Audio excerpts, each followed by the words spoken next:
Assalamualaikum warahmatullahi wabarakatuh. Selamat pagi anak-anakku. Semoga semua dalam keadaan sehat dan tetap patuhi protokol kesehatan. Pada hari ini kita akan mempelajari tentang merancang pola penyerangan dan pertahanan dalam permainan bola besar. Tapi sebelumnya, mari kita awali dengan berdoa menurut agama dan kepercayaan kita masing-masing. Berdoa mulai.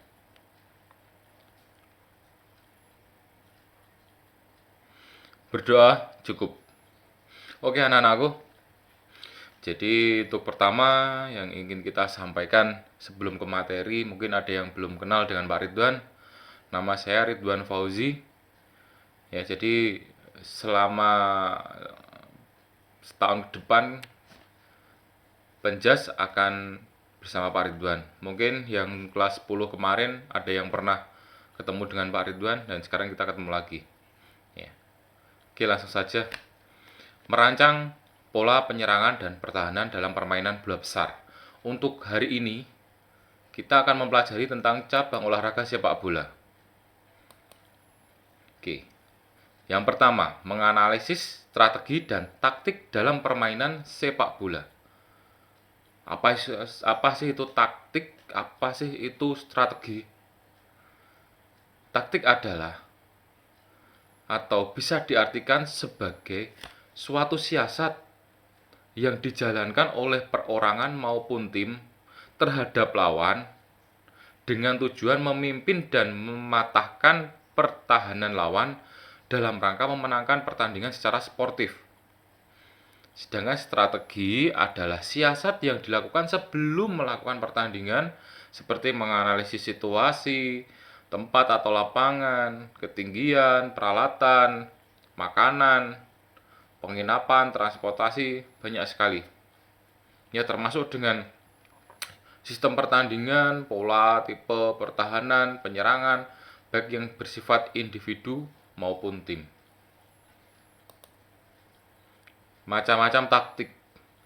Jadi, taktik itu ada beberapa. Yang pertama, taktik penyerangan. Yang kedua, taktik pertahanan. Yang ketiga, taktik perorangan. Yang keempat, taktik grup atau grup taktik. Taktik kelima, kolektif taktik. Apa sih taktik penyerangan itu? Hampir sama dengan pengertian taktik tadi juga di awal. Taktik penyerangan diartikan sebagai suatu siasat yang dijalankan oleh perorangan, kelompok maupun tim terhadap lawan dengan tujuan memimpin dan mematahkan pertahanan dalam rangka memenangkan pertandingan secara sportif. Taktik penyerangan ini dapat dibedakan menjadi beberapa. 1.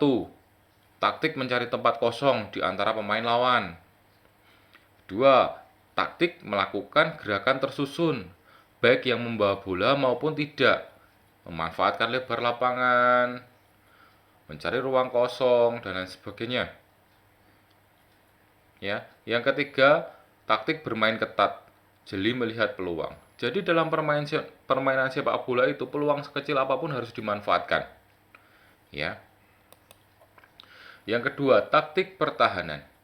Taktik pertahanan diartikan sebagai suatu siasat yang dijalankan oleh perorangan atau kelompok maupun tim terhadap lawan dengan tujuan menahan serangan lawan agar tidak mengalami kekalahan atau kelelahan dalam pertandingan. Taktik pertahanan dapat dibedakan menjadi 1. Man to man, man to man defense atau man to man marking, yaitu setiap lawan mengambil lawan satu-satu. Jadi satu lawan satu. Ya. Yang kedua, Yuna defense atau Yuna marking. Jadi setiap pemain itu bertanggung jawab atas daerahnya masing-masing. Ya, di sisi kiri, di sisi kanan, depan, belakang. Dia punya tugasnya masing-masing. Yang ketiga, kombinasi dari zona marking atau zona defense dan man to man defense atau man to man marking. Ya. Seperti itu. Untuk berikutnya, taktik perorangan. Apa sih taktik perorangan itu? Jadi taktik perorangan dapat diartikan sebagai siasat yang dilakukan oleh seseorang pemain dalam menggunakan kemampuan fisik, teknik, dan mental yang dilakukan dengan proses yang cepat untuk menghadapi masalah yang terjadi dalam suatu pertandingan. Ya, jadi seorang pemain itu harus bisa berpikir cepat untuk mengatasi kekurangan dia. Jadi harus berpikir dengan cepat. Jangan sampai berpikirnya lambat dan lawan lebih cepat. Oke, taktik grup. Taktik grup dapat diartikan suatu siasat yang dijalankan oleh dua orang pemain atau lebih dalam melakukan pertahanan dan penyerangan untuk mencari kemenangan secara sportif pada suatu pertandingan. Nah, ini di taktik grup itu apa sih? Saat bertahan itu seperti apa? Misalnya saling cover, ya, dilapis. Apa sih itu dilapis itu? Ya, ada yang jaga, ada yang main to main, ada yang jaga nih di belakangnya, seperti itu. Kalau di penyerangan mungkin kalian yang sering main PlayStation bisa bantu dan lain sebagainya.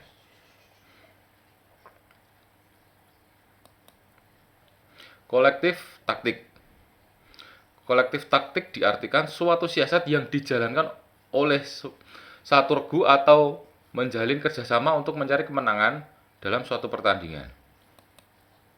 Oke, cara menentukan taktik. Jadi ada beberapa cara untuk menentukan taktik dalam sebuah pertandingan. Yang pertama, apa yang bisa dilakukan pemain saat bertanding. Jadi pelatih juga harus tahu apa yang bisa dilakukan pemain saat bertanding.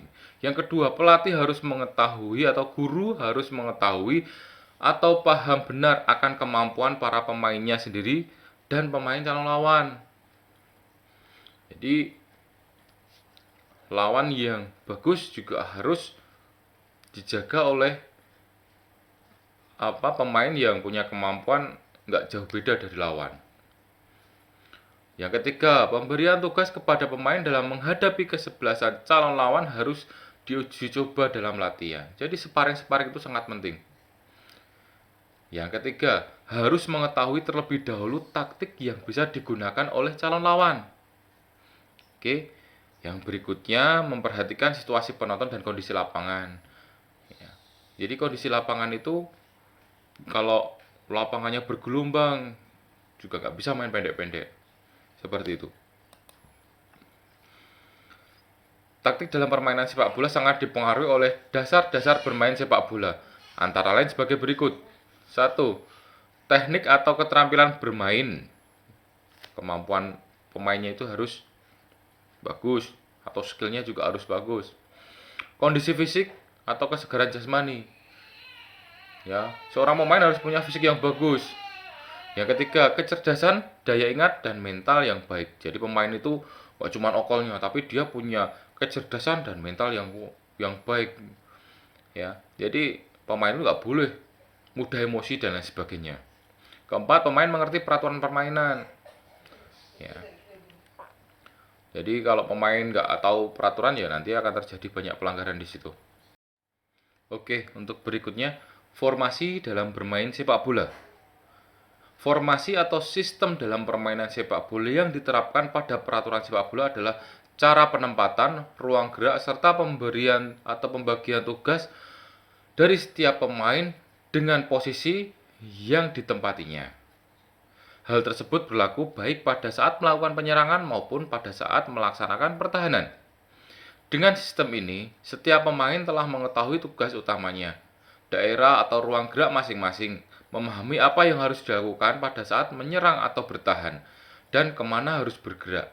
Dengan formasi, maka pola penyerangan dan pertahanan akan terkoordinir dengan rapi dan kerjasama akan jauh lebih terarah.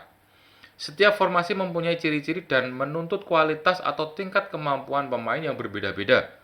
Bahkan setiap pemain dalam sistem tertentu memerlukan kualitas pemain yang tidak sama.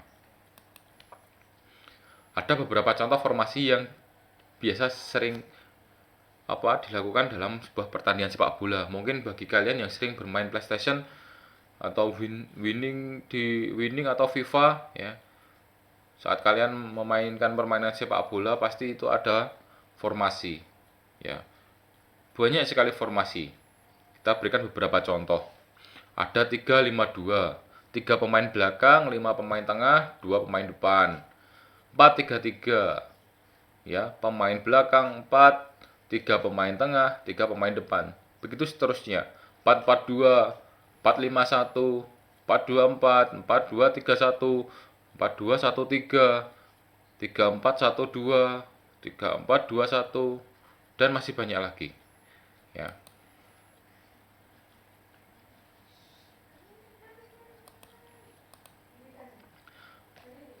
Berikut contoh-contoh formasi, ada 442 seperti ini gambarnya, 433, 343.